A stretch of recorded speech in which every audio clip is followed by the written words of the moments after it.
Before the light changes, Denmark is already awake. In the hours before dawn, the sea breathes against shores that wrap this entire nation. Castles hold silence earned through centuries. And cities built on human scale prepare to unfold without hurry. This is a land shaped by water, carved by ice, and remembered through stories that became the world's bedtime tales. Here, the light does not announce itself. It emerges. This is not the Scandinavia of extremes. This is the Scandinavia of balance,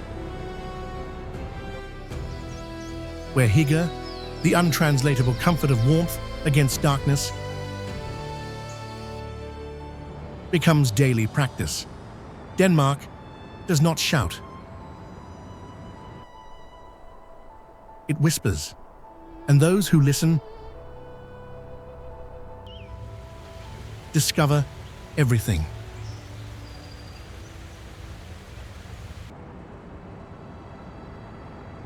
On the edge of Öresund, a capital refuses grandeur. Copenhagen spreads across islands connected by bridges. A city that grew through trade, through harbors that welcomed the world, through design philosophy that insists human comfort supersedes monumental ambition. Bicycles outnumber cars, not as statement, but as preference. The infrastructure assumes pedaling. The city functions through hundreds of small decisions that prioritize livability over spectacle. Architecture spans centuries without jarring. Medieval spires rise beside glass contemporary structures. Buildings do not tower unnecessarily. Streets remain walkable. Scale matters. The harbor that once brought trade now brings swimmers. Platforms extend into water clean enough for urban bathing. Copenhagen demonstrates that capital need not mean imperial. That power can be expressed through quality of life rather than architectural dominance. This is city as consensus. Not perfect, but perpetually adjusting toward better.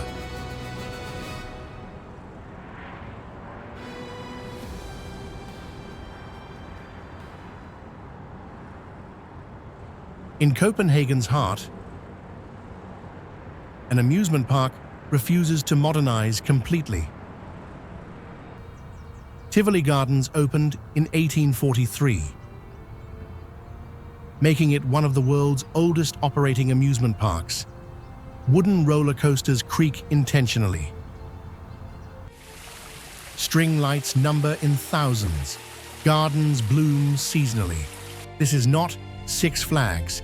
This is fairy tale made walkable. Hans Christian Andersen visited regularly.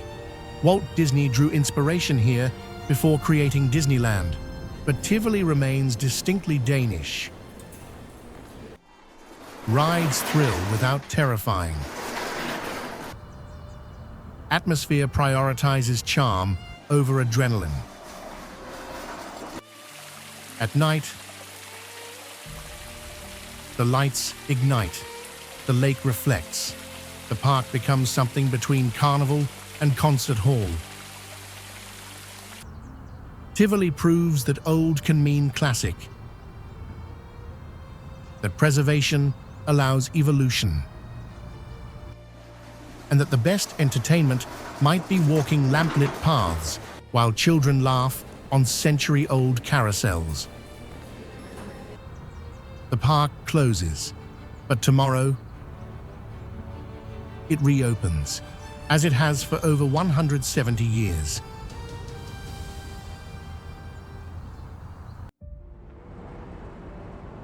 Along the harbour canal, colour refuses to fade. Nyhavn's 17th century waterfront glows in primary tones: red, blue, yellow, orange. Buildings that once housed sailors now hold restaurants and cafes.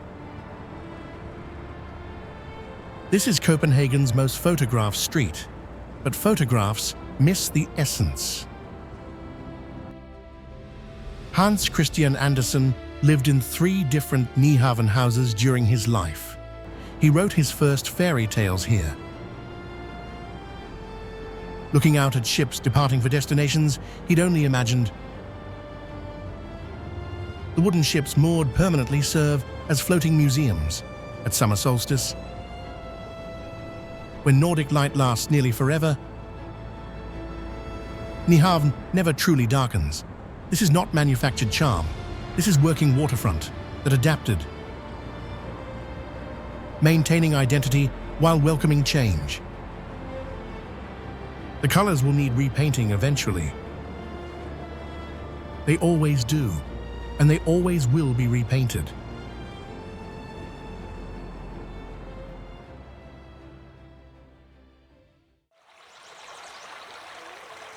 On a harbor rock, bronze sits smaller than expected. The Little Mermaid statue measures 1.25 meters tall. After images seen globally, the actual sculpture surprises through modesty. Edvard Eriksson sculpted her in 1913. Inspired by Andersen's tragic tale of Mermaid, who sacrificed voice for love, who walked on knives for human form, who dissolved into sea foam when love went unreturned. She faces Öresund, contemplative, melancholic, embodying the story's sadness without requiring explanation. Early morning, before crowds gather, the statue achieves its intended solitude. Just bronze, water, and the story she represents. The Little Mermaid is not Copenhagen's grandest monument. She is its most honest. She sits where sea and city meet, neither fully belonging to either, representing vulnerability, longing, and the courage to become something new.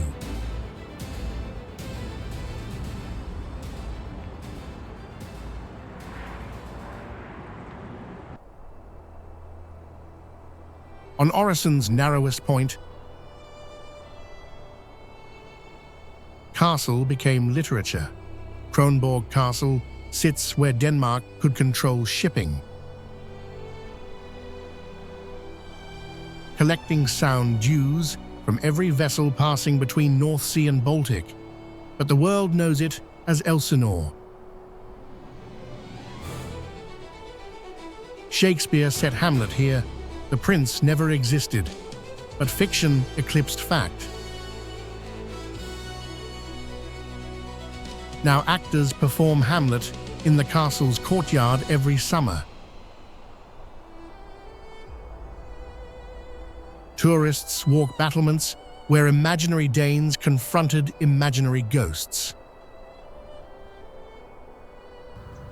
The invented story draws more visitors than the real one. Kronborg demonstrates literature's power, that invented stories can become more real than history. The sound still flows, ships still pass. But now they pass freely. The only toll collected is admission.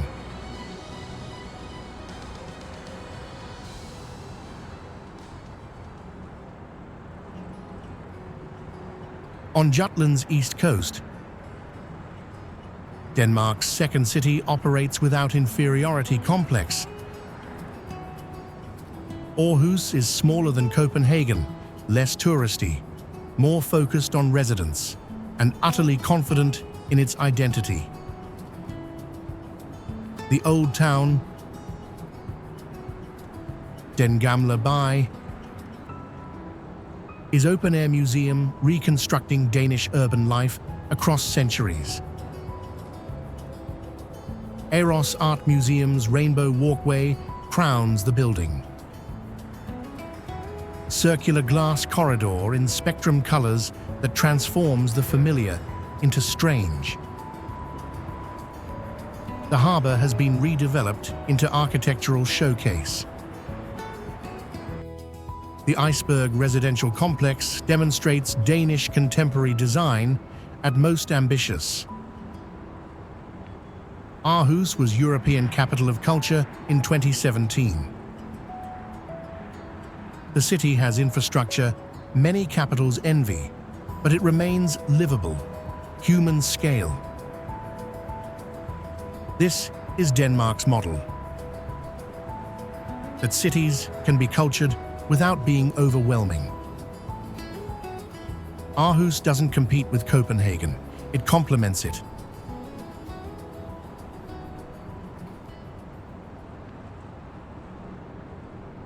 On Funen Island, imagination started local. Odense is Hans Christian Andersen's birthplace, his childhood home. Humble. Preserved. Museum chronicles his life. From poor beginnings to international literary celebrity, but the city itself, cobblestone streets, half-timbered houses, river winding through center. This is environment that shaped his imagination. The Ugly Duckling, the Little Mermaid, the Emperor's New Clothes. Stories that transcended origin while remaining distinctly Danish. Walking Odense means encountering Andersen constantly. Statues, plaques, quotes embedded in sidewalks. The saturation could be cloying, but somehow it works. Because the stories matter, because generations grew up with his fairy tales. The fairy tales continue reaching children. Odense continues honoring their author.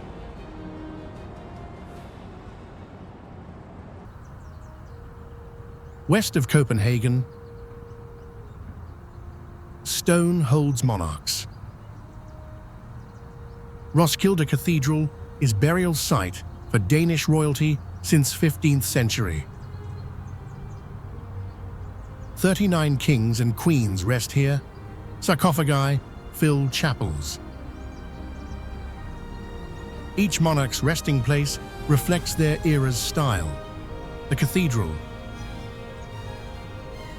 UNESCO World Heritage Site,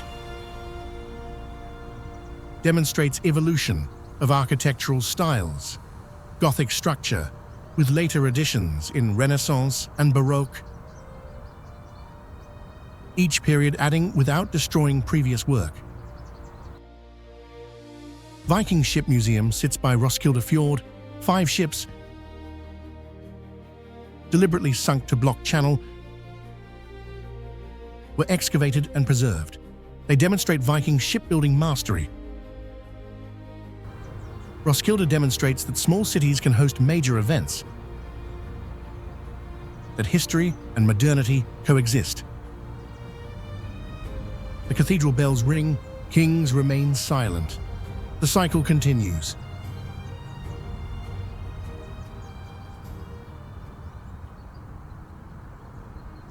In central Jutland, toys built town. Billund existed as small village until Lego factory opened. The company grew. The town grew with it. Legoland theme park opened in 1968, built entirely from Lego bricks. Miniature cities, famous landmarks, the craftsmanship is astonishing.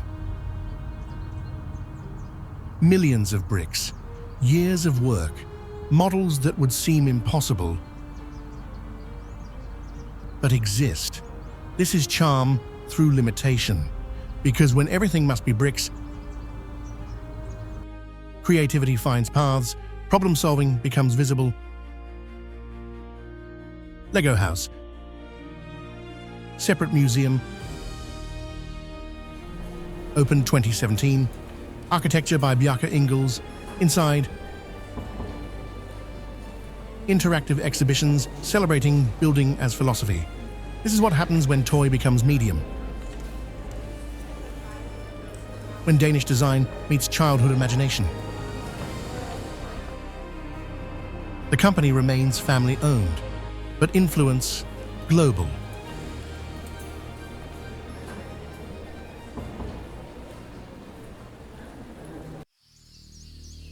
At Denmark's northern tip, water argues with itself. Grenland, the northernmost point, is where the Kattegat and Skagerrak meet. Two seas, different colors, different temperatures, colliding in visible line. Waves approach from different angles. They meet, they clash. The turbulence is constant. Skagen town attracted artists in late 19th century. The light, the landscape, their paintings, displayed in Skagen Museum, glow with that particular Nordic luminosity that still exists. Buried church, Tilsandede Kirk, demonstrates nature's power. Sand drifted over centuries until only tower remained visible. This is Denmark's edge, where land ends, where seas meet but refuse unity. If exploring places where nature performs its quiet dramas matters to you, subscribe to Travel Around the Globe and explore.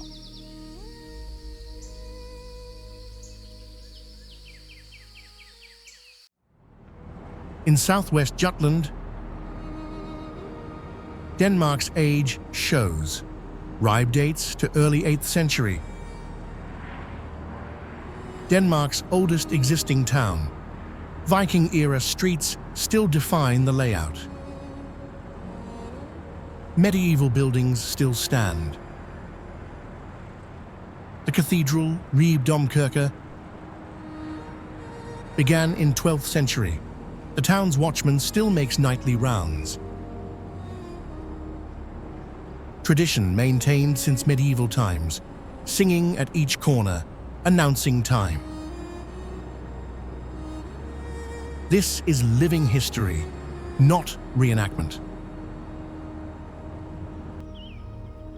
Odense National Park, UNESCO World Heritage Site, protects tidal flats surrounding Ribe. The ecosystem holds millions of migrating birds. Ribe balances tourism and authenticity. Walking these streets means following paths Vikings walked. Ribe endures because it adapts. The oldest town still living.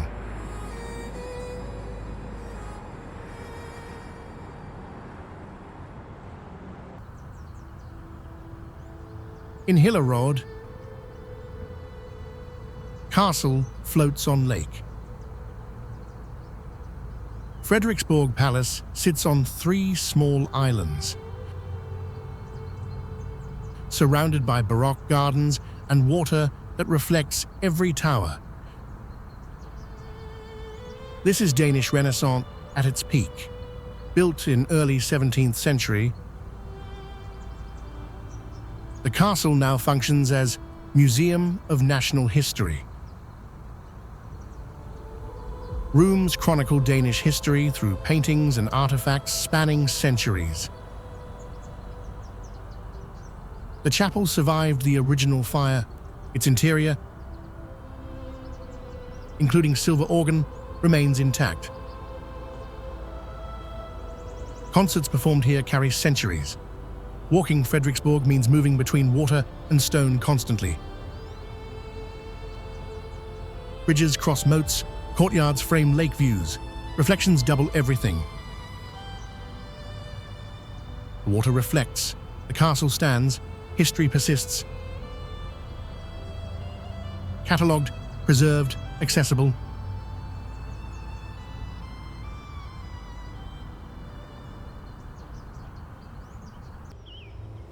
On Mon Island, Denmark shows vertical drama. Møns Klint rises 128 meters from Baltic Sea. White chalk cliffs formed from microscopic algae that accumulated over 70 million years. Forest covers the cliff top. Beech trees create canopy that stays green deep into autumn. Stairs descend to beach. 497 steps, steep. The beach is boulder field, where beachcombers hunt for fossils. The cliffs erode constantly. Sections collapse during storms. The coastline retreats gradually. This is impermanence made visible. Møns Klint demonstrates that even flat Denmark has moments of vertical drama. That edges, where land surrenders to water, hold special power. The cliffs glow at sunrise. They glow at sunset. White refuses to not be noticed.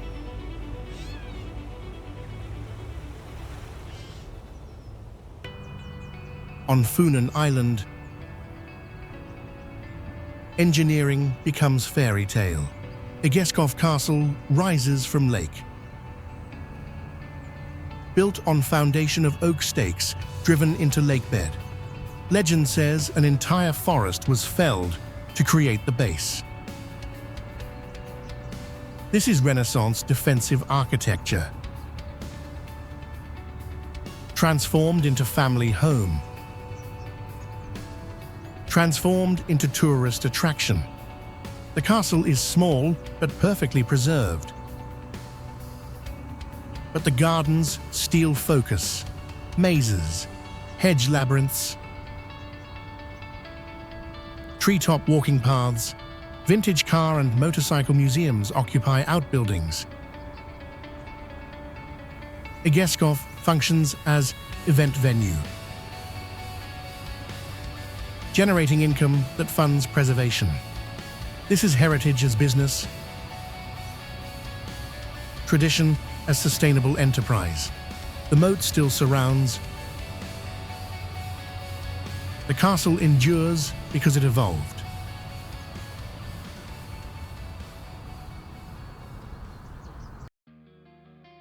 In Copenhagen, history accumulates. The National Museum traces Denmark's story from Stone Age to present, not as highlights reel, but as comprehensive chronology that includes the mundane alongside the monumental. Viking artifacts share space with Renaissance paintings. The collection acknowledges that culture is continuous, not episodic. The Sun Chariot, Bronze Age artifact depicting horse-pulling disc representing sun, is beautiful, mysterious, definitively Danish. The museum is free. Danish principle: culture belongs to everyone. Walking through requires hours, but the curation never overwhelms. This is Denmark's self-portrait, not idealized, not simplified, complicated, ongoing, honest.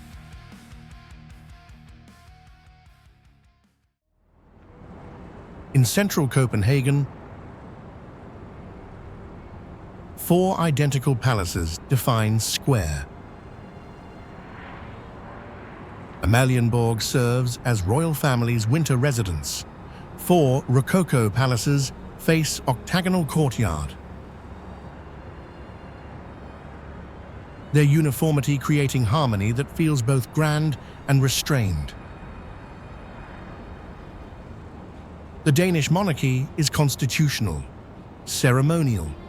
The Queen bicycles through city streets. At noon, the changing of the guard occurs with precision. The ritual continues daily. The square's design demonstrates Danish aesthetic. Symmetry without ostentation, quality without excess, beauty through proportion. This is monarchy that survived by adapting, by becoming symbol rather than ruler. Amalienborg proves that tradition and modernity negotiate. The guards will change tomorrow. The ritual continues, precisely, reassuringly.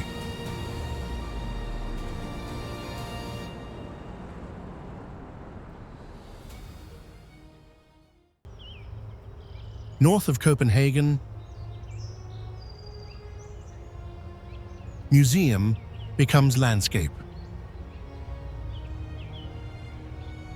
Louisiana spreads across coastal site where sculpture gardens meet Odense views. The architecture, low wooden glass, designed to minimize interference between art and nature. The collection spans modern and contemporary art.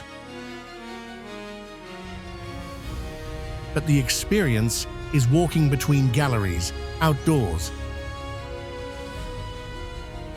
watching sea, returning inside, then outside again. Large windows frame water views. The sea is not backdrop, it's co-curator.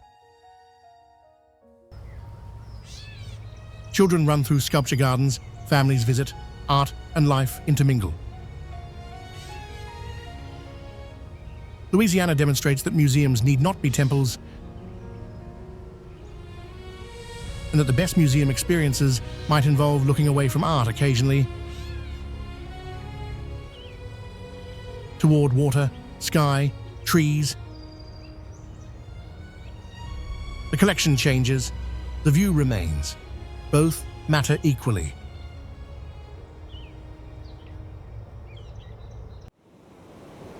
Denmark is not dramatic. It is water-wrapping land. It is light that changes hourly. It is design that insists human scale matters more than monument. From Copenhagen's bike lanes to Skagen's colliding seas. From Tivoli's Victorian charm to Møns Klint's white cliffs. From literary castles to continuous history. This land reveals itself through understatement. Denmark is not visited loudly. It is experienced quietly. One canal at a time. One castle reflection at a time. And once you've stood where 2 seas meet, once you've walked streets Vikings laid, once you've understood that happiness might correlate with bicycle infrastructure, you carry it forward. Not as spectacle, but as gentle reminder.